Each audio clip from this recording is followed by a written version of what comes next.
Hello, here I am on the final fourth video in the series of valuable fans. We went over what a valuable fan is, and now we're going to look over more characteristics of those of you that are valuable fans. Now, I want to go back to when I was in college taking an accelerated online course in psychology at Charter Oak State University. It's located in New Britain, Connecticut. They taught us four very basic but dynamic styles of writing. Persuasive content covers copywriting. It covers public speaking. It also covers LinkedIn profile development. It covers CVs, resumes, cover letters, and sales letters, which you can actually sell between $600 to $1,500 a piece. They're very important in business. Your narrative content is the art of storytelling. I can remember when I was a boy, my older sister, my older brother, my parents would read bedtime stories to me. And there are still some tribes that pass down moral lessons by storytelling. It's very powerful. There's a proverb in the marketing world that says, facts tell and stories sell. And it's true. Then there's your expository content, which is also called research content or research papers. That covers your scientific writing, SEO, SERP, SERP, Google Analytics. It covers your technical writing, SaaS, dealing with software, and it covers your business writing, your case studies, your white papers that can sell between $3,000 to $10,000 a piece. And ask Gordon Graham on that. He calls himself the white paper guy, and he's been doing it for years. So that's the expository content. Then there's the descriptive content, which deals with nature, journals, and fiction. Now, out of these four areas, persuasive, narrative, expository, and descriptive, what's missing? Nothing's missing. Anyone that has been trained in these four areas, whether they went to a college, had a mentor, or learned it themselves, they are qualified before they leave college to create high quality content. A little bit more of my background. I received a GPA of 4.0. It's not the brag, because we would have to have three 12 to 17 page essays deadlined at about the same time. Same week, one is Monday, one is Tuesday, one is Wednesday. And they did not have us write it in MLA, Modern Language Association. It had to be written properly and correctly in the APA writing style, which is the greatest foundation of all styles of writing. All other styles stem from APA, and it had to be correct. Your thesis statement had to be correct. Your introduction, your research, your in-text citations, which people now call backlinks, have their root in essays. Your references. Again, your thesis statement in today's world, it's called a headline, or some people call them killer headlines. All of that had to be correct. And those essays were between 12 to 17 pages long. I can remember the last one I wrote. It was titled Inside the Mind of a Serial Killer. And I found something very interesting, and I'm just going to throw this in at no charge. 92% of Caucasian serial killers have been known to have incest with their mothers. The mothers initiated it, and that's why Ted Bundy and others hated women. There's always a root cause to a situation, and it's all part of psychology. How does that relate to copywriting? When you know the background of your client and their clients, you now have a bigger picture of how to resolve that problem. Problem solving. It's what it does. It gives you the background, the foundation to move forward. So those areas cover every type of writing. Yet some people may specialize in health and wellness. They're qualified to write anything. And from the APA writing style, you get your Chicago Manual style, CMS, which is used in a lot of articles, as well as AP, Associated Press. It all stems from APA. And that's why the colleges stress it so much. They know that in the real world, you may have to write Oxford style, Harvard style. All of that stems from APA. If you can do the APA, you can do all the rest. So even if you're in school and struggling with APA, practice, get a tutor, get some mentoring, get some help, look up some resources on Google, or you can contact me at mike8828 at yahoo.com. We want to see you succeed so that you can help those clients out there. Okay? What else do valuable fans partake or embrace? We embrace evergreen content, content that may be from the past that you can update and make it still emotional appealing. That's copywriting. It's called short copy. There's long form, there's short form. It also gives promise. It tells a story. It gives push. It establishes you as a qualified authority, like a policeman at the site of an accident and the traffic light is not working. He is authorized as an established authority to direct that traffic at that time. It also helps you to bring forth persuasive psychology. We had to do 5-minute persuasive speeches. You had to do your research. That prepares you for what? Public speaking, copywriting. While I was in ministry, you had to do your trial sermon, which was 5 minutes. And I've done ministry 17 years plus. Outreach, led the outreach group, hospitals, and knocking on doors and going into people's houses during snowstorms in the winter. They thought we were crazy, but we did it anyway. Why? Because we're dedicated to help other people. So it also, we embrace relevance. You go to a job interview, they ask you a question. So what is your strength?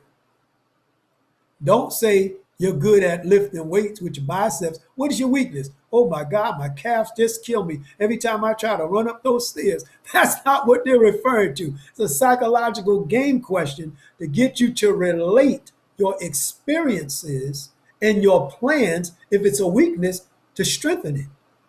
And if it's a strength, to use it to benefit that company and or that client. And so then there's influence. How influential are you? We want to influence the client or the group to be successful and to maximize their potential.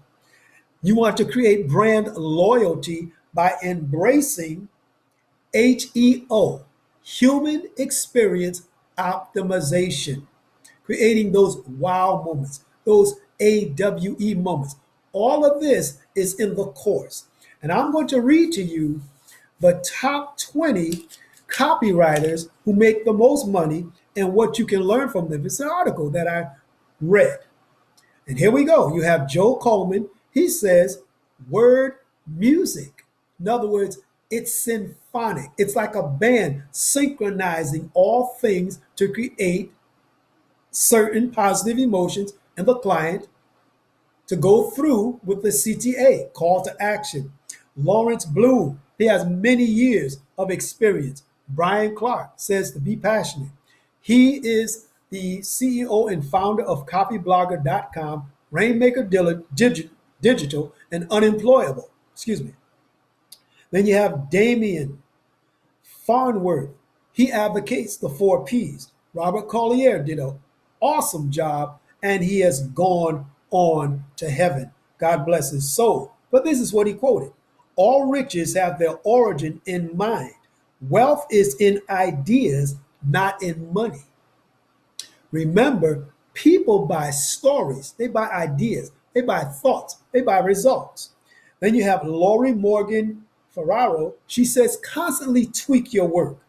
James Woody Woodburn says, copywriting is emotional business. We all know people buy things for emotional reasons, not logical. That makes sense. People go to McDonald's because they're hungry. That's an emotion, hunger. Scott Bardell, he did a promotional piece that generated over 35,000 new paid readers. He says this: good ideas don't need to be big ideas. People buy goods that they want to believe in. You can't change minds, but you sure can influence them. Number 9, John Ford. He says, analyze what your work does. Take a look at how it does what it does. So you have to examine it like a microscope. Get down there like those diamond jewelers and look at it real good and make sure, like Ray Charles says, you're making it do what it do, baby. Gary Ben Savinka. This man got fired from a job. And guess what Gary did? Gary took 12 years. You're talking about patience and diligence. This man took 12 years and honed his craft and landed a contract that blessed him to retire and buy a $5 million mansion. So the deal probably was 7 to 10 million. He took 5 and bought a $5 million mansion. Awesome. He says emotions are the fire of human motivation, the combustible forces that drive most decisions to buy. When your marketing harnesses these forces correctly, you generate explosive increase in response. It's called being contagious like fire. Claude C. Hopkins, number 11. He says, I never ask people to buy. The ads all offer a service. In other words, the ads speak for themselves. The ads tell the story. Clayton Makepeace, you have to lead with a tangible benefit. What can that customer walk away from and destroy that problem forever? And then duplicate those results by helping somebody else. That cell grouping effect. The cells in our bodies multiply. That's what it's based off of. Stan Freberg, number 13. Talk to consumers like they're a person. Personal conversation. People want to feel special. Remember when you were going on that date? If you talk to that young lady like a machine, you weren't going to get anywhere. Personal touch goes a long way. Gary Halbert, number 14. Sell people what they want to buy. That's their likes and dislikes. If they don't like this, they're not going to buy it. If they like what you have, they're going to get it. 15, Joseph Sugarman. You sell on emotion, but you justify a purpose. Why can you justify a purpose? How can you justify a purpose? Because your story and the product and service match and maximize your target's audience life and makes it better. Remember, it's always what's in it for the client. Now we have number 16, Drayton Bird. He has 5 decades of success. He says, use decent language, get to the point, be precise, don't bury the offer or the incentive, write more than you need and edit fiercely. I remember that every time I had to do a message or a sermon, a funeral, or even a wedding. As a minister of the gospel, I would always have more than enough material to back up what I needed to do. 17, Leo Burnett. If you remember Tony the Tiger, the jolly green giant, ho, ho, ho, green giant, that's the work of Leo Burnett. Long legacy of success. And he uses basics. We want consumers to say that's a hell of a product instead of that's a hell of an ad. I'll repeat that. We want consumers to say that's a hell of a product instead of that's a hell of an ad. So again, it speaks. 18, David Ogilvy, his top tip, do your homework. That's your expository content, your research. 19, Jay Abraham, he's a marketing master. He says, sell the benefit, not your company or the product. People buy results. And yes, they do. Anytime you go to purchase a car, anytime you go to purchase a tool, anytime you go to purchase a product, even if it's batteries, you want results that it works effectively for you. The client desires the same thing. And we, as valuable fans, ought to go the extra third and fourth and fifth mile for the client because it's all about them. They're the ones spending the money.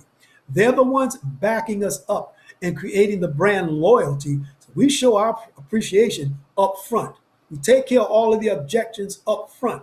We assist them all the time up front. We meet those deadlines. We give them quality work so that they have a smile on their face and they'll spread the word of mouth to other people.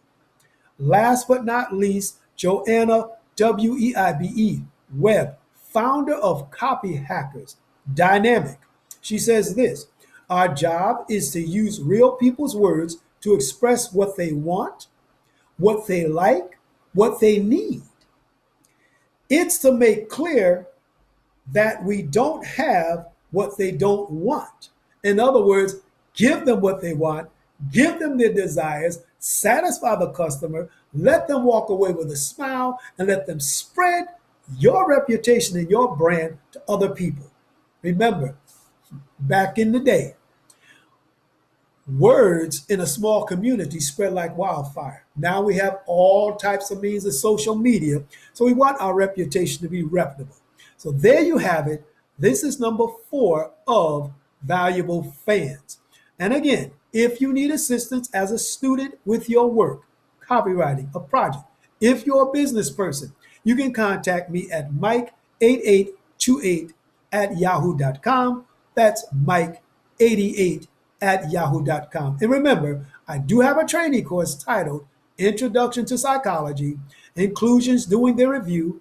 I don't own that website, but that course is still available directly through me. God bless you. Keep up the excellent work and stay safe. Bye-bye.